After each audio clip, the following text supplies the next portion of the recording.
This podcast is brought to you by North Carolina's electric cooperatives.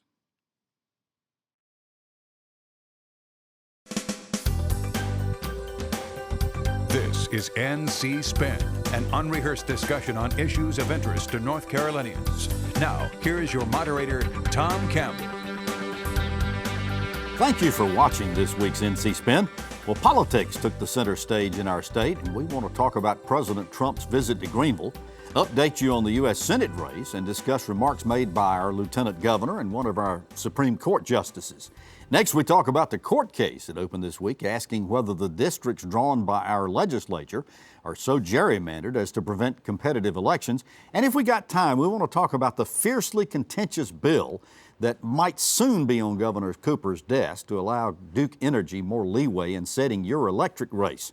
But always, we're going to ask the panel to tell us something we don't know. Speaking of the panel, this week's panel includes Anna Beavon Grabley, the NC Free Enterprise Foundation, John Hood, syndicated columnist and author, Chris Fitzsimon, director of the Newsroom, and Brad Crone, political and communications consultant. We begin our uninterrupted debate after these brief messages from our underwriters. They're up before dawn and work late into the night. They believe in hard work, family, and doing the right thing. They stand up for their communities when others walk away. They're good people who just want a fair shake. They are farmers. At North Carolina Farm Bureau, we are proud to stand with our farmers. Today's tools make you a real DIYer, and as a member of an electric cooperative, you have lots of valuable tools to help you do it yourself in controlling your home energy use and budget, leaving you free to be Dad. Production underwriting provided by the North Carolina Academy of Family Physicians. Family Physicians, your trusted healthcare advisor for life. Air Force One landed in Greenville Wednesday, and President Donald Trump held one of his campaign rallies at Minges Coliseum on East Carolina University's campus. We want to talk about that, the U.S. Senate race that's heating up, and some comments by Lieutenant Governor Dan Forrest that have created controversy. Brad, we saw the president in Greenville. Vice President Pence was in Fayetteville, and Education Secretary Betsy DeVos was in Raleigh. Republicans seem to be doubling down on our state. Does that signify how important we are as a swing state? Tom, the president knows he can make North Carolina competitive by targeting swing voters in our suburban counties. The president realizes these swing voters are watching the Democratic debates going on right now and seeing Democratic candidates for president embrace policies such as open borders, reparations, free college, free health care, free daycare, and $1,000 a month not to work. So the president's willing to bet that these swing voters aren't going to embrace such a liberal agenda from those Democratic candidates. So he comes to Greenville, North Carolina, looking at the tweets, looking at the text, looking at the emails, looking at the news coverage. The reactions to his visit went from shame to praise. I want to go around the table and ask you your reactions. Chris? Well, first of all, I don't know any Democrat who's for totally open borders, but that's another topic. Well, I think shame is a big part of it, and the president himself disavowed the chant about sending her home, a congresswoman who's a naturalized United States citizen. But he didn't stop it. He didn't stop it, and he didn't tweet about it when he got back after people told him it was bad. I think that is one of the worst tones we can ever set for our country, which was founded on immigrants. You can disagree and argue, but to tell somebody to have a crowd chanting send her home and not to do anything about it is abominable. Your reaction, Brad? My reaction, similar to Chris, is that it breaks all norms. What is amazing to me is that voters are willing to accept a president who is going to break all the norms. And to a certain extent, Tom, I believe that there are voters out there who who embraces Trump's aggressive, caustic personality because they want him just to doggone throw a wrench into it. Interesting. Anna Beavon, your reaction? I definitely agree with you on the throwing a wrench into everything that's been normal. Everything that I'm hearing is complete and total excitement and praise around him being here and him speaking for people who feel like they've been left out. And it's the same thing we've seen from his past election. It seems to be riding into 2020. John? Well, on balance, the storyline out of the event in Greenville was all about the chant. So Brad is certainly correct that there is a political strategy here.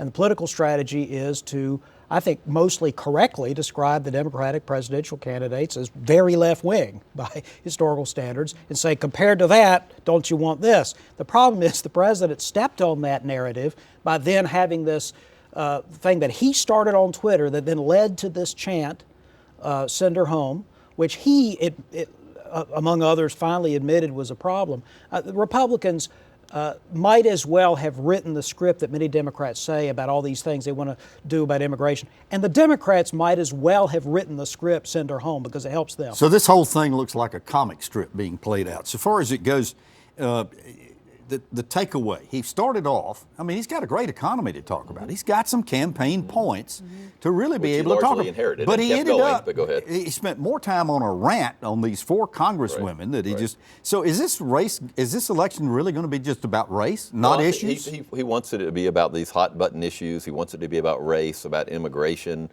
He wants to demonize people. And, there's one thing that we're complaining, some people are, about the Democrats being too liberal. They're talking about liberal policies. President Trump is talking about racist policies and not starting it, as John mentioned, not stopping it. There's a big difference between arguing about how we should pay for health care, how we should have health care, and to say send an American citizen home because we don't agree with her. The president knows, though, he's got a winning hand. If he can make the argument about Trumpism versus socialism, the president is going to win. Yeah, and the Democrats have really got to be socialism. Who's talking about abolishing private property? The socialism thing. Some of these congresswomen actually say they are socialists, Chris. This is not a right. Four out of 230. Those are the ones he's talking about. Right, but I mean, so we're going to make a whole. Why don't we make a whole campaign about Steve King, a white supremacist? Is that all Republicans? Here's my point to you. This week, he's been successful in making the Democratic Party focus on just those 4 people. That really sliver minority. This is Nancy Pelosi. And when she was trying to rein them in and they were attacking her, that was the Democrats engaged in internal conflict. And unfortunately, the president didn't it would have been in his interest and his party's interest to let that continue. Instead, he intervened in it. I'm not sure that was a good idea. Jumped in the mess. Well, okay, so the question is, you're talking about this, studying this with North Carolina Free Enterprise. Is this helping or hurting Republicans in North Carolina? It actually depends on if they align themselves with Trump. In the past election, there wasn't a lot of connection to Trump in North Carolina politics. So it's really going to determine whether they connect themselves. And overall, the economy is doing really, really well. And it seems like people are giving him a huge pass on what he's saying, as long as the economy is doing well and people have jobs. Well, people are giving him a free pass of Republicans, yes, so-called absolutely. Republicans, not Democrats. But, okay, so back in 2016, Trump won North Carolina by the largest presidential margin we've had since going back to, I guess it was 2004. An Elon poll back in March said that a generic Democrat would probably beat Donald Trump. Was this Greenville rally a turning point for him, John?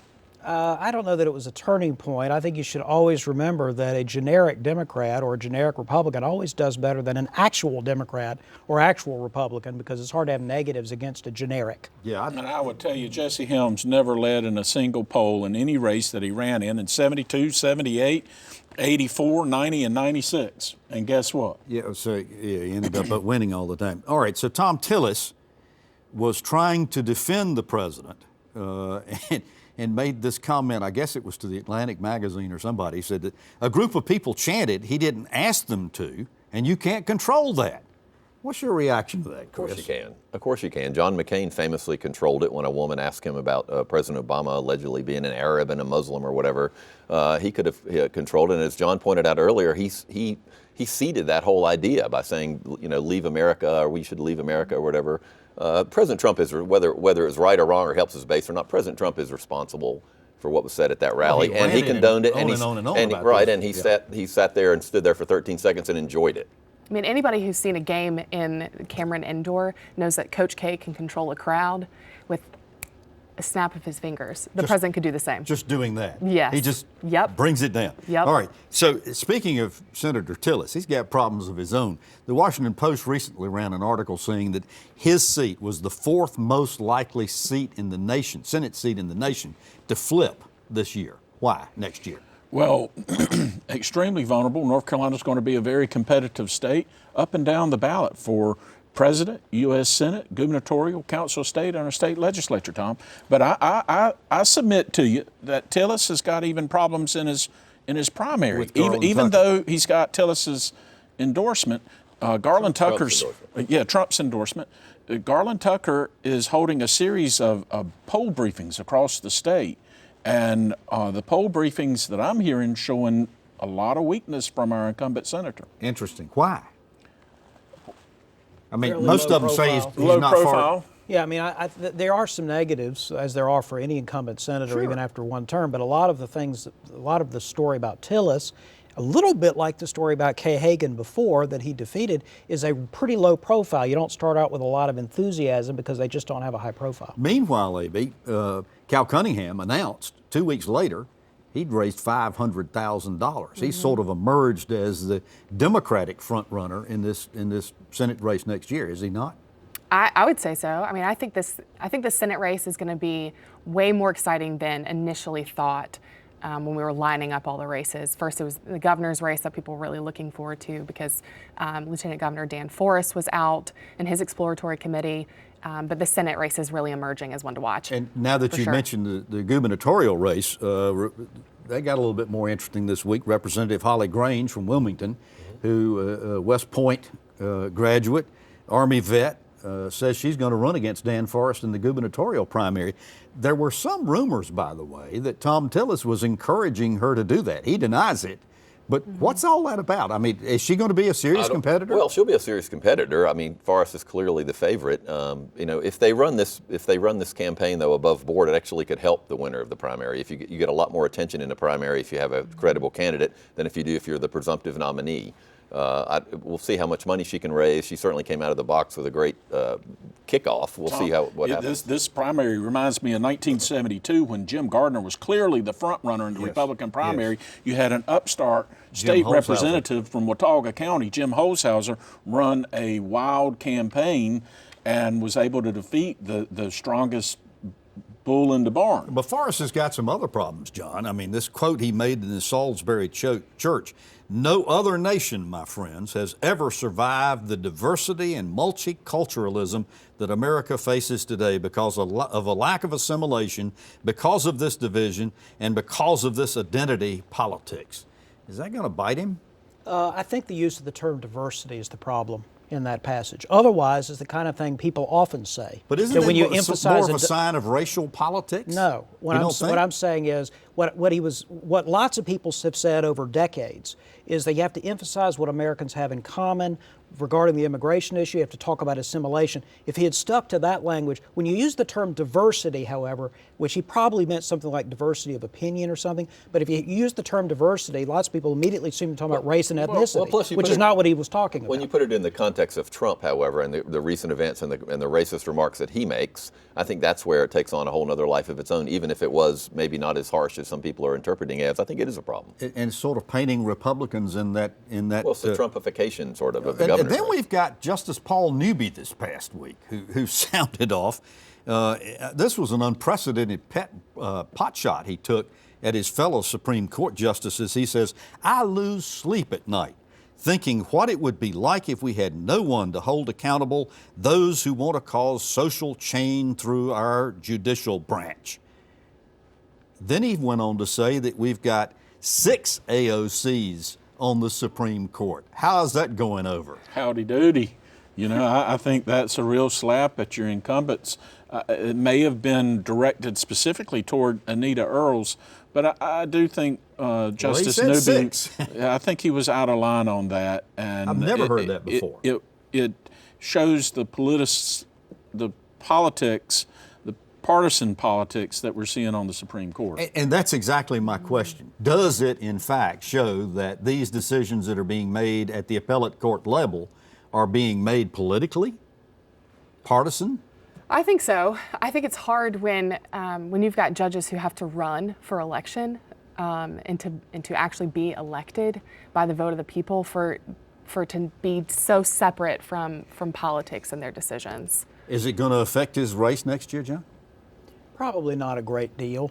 It certainly was something that made the news this week. I have a hard time believing that will translate into a major election issue next year. If anything, it might help her fundraising, Anita Earl's fundraising. Well, would it not? running against him. Here's what you really got to focus in on all the elections, whether it's president, U.S. Senate, governor, the Supreme Court, Tom, is the structure of going into the races. Both sides are bunkered into your conservatives and into your liberals, and the decision of who's going to govern the state is going to be in about 10 to 11 counties. They're middle of the road, centrist voters, and where do they end up? And am I alone, Chris? There's part of me that says, man, this is going to be a really exciting year to watch politics, and there's part of me that's just dreading the heck out of me this. too, and I think there is a sort of a debasing in some ways of our politics, and I thought Justice Newby's comments were part of that.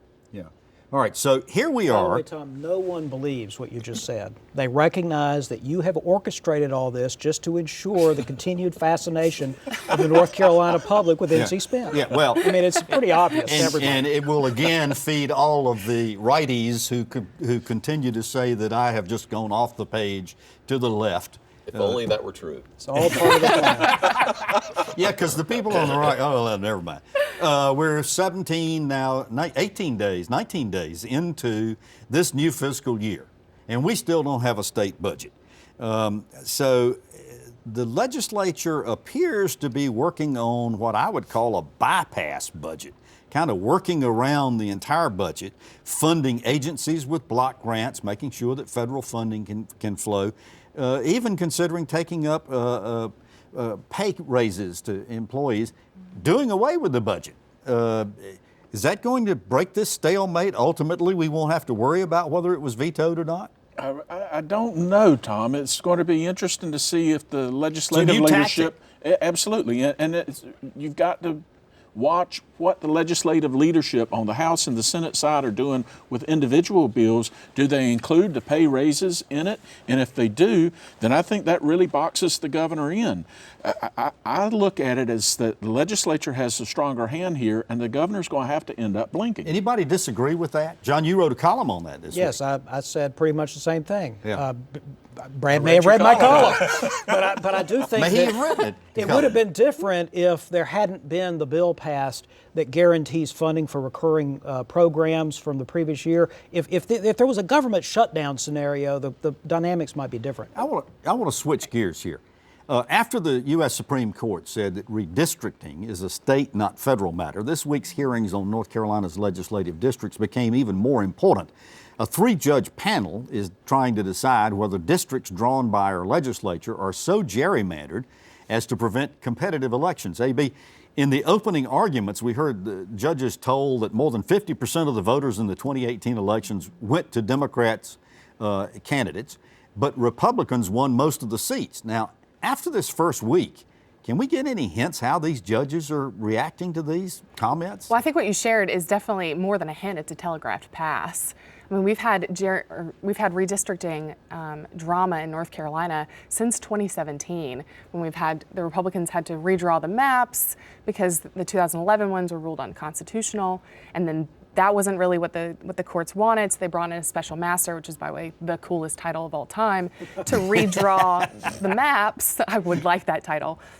Well, we'll name you that the next time you're on the show. Thank you. I'd like that in my byline. But then he redrew it, and the courts ended up taking 50% of what he had and 50% of what the General Assembly had, and so that's what we had for 2018. And so we get into this situation. The case that the attorneys for the lawmakers are trying to make is that redistricting is actually constitutionally a responsibility of the legislature, and that what the plaintiffs are trying to do, Common Cause and the other plaintiffs in these cases, are taking the authority away from the legislature and giving it to the courts. Is that valid? Well, that is valid, and the argument is that the effort to redistrict to the favor of the majority was overt. And you see that, Tom, when there are only 27 competitive legislative races out of 170 members. Clearly, there can be more competitive legislative races across the state without such gerrymandering using computerized specific data to give one side the advantage. And the Supreme Court, Chris, said, hey, this is a state matter, and just remanded this all back down to the states. Well, the state has the legislature. If the legislature will not listen to a majority of the public, and polls have repeatedly shown that people would like to have a better process for this, then it brings up, and the suggestion made by the Supreme Court, ballot initiatives. Now, we've talked about ballot initiatives before on this show. We are not a ballot initiative state. No, that we would Should we be? Well, I have some issues with If they won't respond, should we Well, be? you know, the legislature has to allow that to happen. But the constitutional amendment is one way we do it. The legislature, the most disappointing thing to me in this is some of the attacks that some of the Representative David Lewis and others have made on Common Cause and other groups who they worked with not too many years ago to pass a redistricting bill in the State House. I think we should all agree that Senator Berger was right in 2003, 2005, 2007, and 2009 that redistricting reform is long overdue. We need a new way to draw these districts. Nobody I know, when you really talk to them honestly, thinks it's a good thing to have politicians choosing their voters. But Anna Beavon, David Lewis, and the other lawyers for the legislature said, hey, we didn't break any constitutional laws. We followed the laws. Now, you might not be happy with the way they turned out, but we didn't break any laws. Is that a good leg to stand on? Well, they're going a step further to say that that Democrats could have won some of these races if they recruited better. And I think what's going under the radar on this is that the real issue is whoever's in power in 2020 will draw the maps for the next 10 years until the 2030 census. John, we've got another week left in these hearings, and the three judges have been pretty willing to listen to all of the arguments and study maps and so forth like that. You've been following all this. Can you tell who's winning and who's losing here? No, I think that the plaintiffs have some pretty persuasive arguments about what should be done or the political consequences, and the defendants are arguing the Constitution is not the solution here. There isn't any specific provision that has ever been or should be interpreted to prohibit partisan gerrymandering. It's a legal dispute, but I'm not sure that's how it'll end up being settled. Let's play what if. What if the three judges come back and say, okay, the legislators really violated not only the law but the intent of the Constitution so far as having competitive elections. What happens? Those 6 AOC Supreme Court justices will probably be voting in favor of new maps. Well, don't they have to toss it back to the legislature and say, draw some new maps? They could, and the legislature could appeal it. And I think at the end of the day, you're going to have the state Supreme Court ordering sometime in October new maps. But Chris, don't we get into this same conundrum that we had back in 2017 when the Republican legislature said, hey, we just don't have time to do this for the 28. There's some evidence that they did have time, and they had maps that they were ready to go with and misrepresented that before the court. So if they take this to the to the North Carolina Supreme Court, is it over with? After the Supreme Court makes a decision, is it over with? Is there anywhere else they can go? No, they can't go to the U.S. Supreme Court, most likely, but I do still think that all of these scenarios lead, in my view, to the legislature putting an amendment on the ballot so the voters can actually reform redistricting. I do think that is the ultimate conclusion here, and the right one. And I was going to say... Because the courts shouldn't be rewriting the Constitution. That's something the public should do. I went back to the very first show of this year in which we were making predictions, and you predicted we were going to have an independent, impartial redistricting commission passed by the legislature. No, not a commission. Not a commission, but a change in the process. Okay. Yes. All right. Do you still abide by that? Anybody? Yes, I do. And when it doesn't happen, I assume that all records will be destroyed. Nobody ever lets you forget your mistakes. I can pretty well promise you that. What do you think, Chris? We're going to have that? I want to think that we will have that. I think it's going to be really nasty before we get to that point. I'm not sure it's going to happen in the next year or two. I think it's going to continue to drag on. My big question is this. Was Knox Jenkins a special master when he drew the maps in 2003? He became one. Hired a special master. Yes. He had one helping Those him. special masters. Johnson County, Knox Jenkins. Who can forget that? In that case, Yeah. though, he was applying a specific provision of the Constitution that already existed. All right. We've run out of time for this, and we're not going to be able to get the Duke rate case this week. We'll talk about it next week. But I do want to get to asking the panel to tell us something we don't know. John, I'll start with you. Well, people may be following the most famous fugitive in North Carolina right now. Has been on the lam for 3 weeks. He was glimpsed briefly in Chatham County and Orange County. He is an emu, an Australian bird. He has a left wing and a right wing, but can't get off the ground. So I suggest they look for him on Jones Street in Raleigh. I think that's where they will find him. Oh, Lord. Beavon, how do you top that? Well, tell me something. I really can't. Tell me something I don't know. So Prime Day was actually 2 days of Prime Day, and if you're curious to know how everybody did, a company that brings in, or retailers that bring in an annual profit of $1 billion or more, saw a 72% increase in their sales over an average week. Wow. Interesting. Brad Crone, tell us something we don't know. Tom, I've been doing a lot of work in Charlotte. Rode the train down from Raleigh to Charlotte this week. Rode it back on Tuesday. Was really amazed at the fact we are trying to build a transit line between the two economic centers of the state, but freight still takes priority. Got 45 seconds, quickly. Arizona raised the minimum wage a few years ago. A Grand Canyon Institute, which is sort of the middle-of-the-road think tank, Democrats and Republicans alike, just released a study. It did not cause any job loss in Arizona. Interesting. Well, you've heard our spin on the issues of the day. To stay informed all during the week, sign up for our free weekly email newsletter and give your feedback. And by the way, read my weekly column. Visit our website, ncspin.com, or catch NC Spin on Facebook. And join us next week when we'll have more balanced debate for the Old North State. Until then, stay informed and watch out for the spin.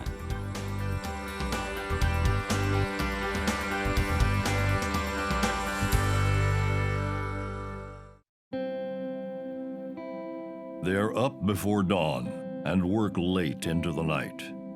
They believe in hard work, family, and doing the right thing. They stand up for their communities when others walk away. They're good people who just want a fair shake. They are farmers. At North Carolina Farm Bureau, we are proud to stand with our farmers. Today's tools make you a real DIYer, and as a member of an electric cooperative, you have lots of valuable tools to help you do it yourself in controlling your home energy use and budget, leaving you free to be Dad. Production underwriting provided by the North Carolina Academy of Family Physicians. Family Physicians, your trusted healthcare advisor for life. North Carolina Channel is made possible by the financial contributions of viewers like you who support the UNC TV network.